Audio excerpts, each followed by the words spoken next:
Yo, what's up mga idol? So, andito tayo ngayon sa Decalismo kung saan ay matatagpuan dito sa Manuel L. Quezon Street, Purok 4, Luer, Bikutan, Taguig City. At dito nga tayo nagpagawa ng sticker at kasama ko yung body kong Wave 110 lang ang baon.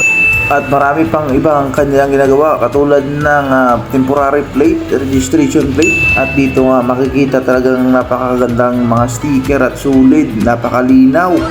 At sa mga gustong magpagawa, meron po silang Facebook page. Nga pala, matatagpuan lang dyan malapit sa Motor Trade. Pag galing mo sa Petron ay nasa kaliwa. At kung galing ka naman ng Jollibee ay nasa kanan po at makikita. At napaaga pala yung punta natin at excited ako makuha kagad ng sticker. 1 hour later. At pagkalipas na isang oras, dumating na nga yung may-ari. At dala-dala na pala yung mga sticker natin. At maraming salamat. At may mga freebies pala po yan guys. At napakamura lang. At in-offer talaga ni Sir sa akin dyan. Napakasulit na sticker yung talagang may reflectorize. At napakabilis talaga ng pag-print nila dito. Wala pang 1 day ay nakuha ko na kaagad. Grabe. At maya-maya pa, dinikit na nga nila sa wall yung aking sticker. Wow, parang sikat na. Sikat chupoy pala.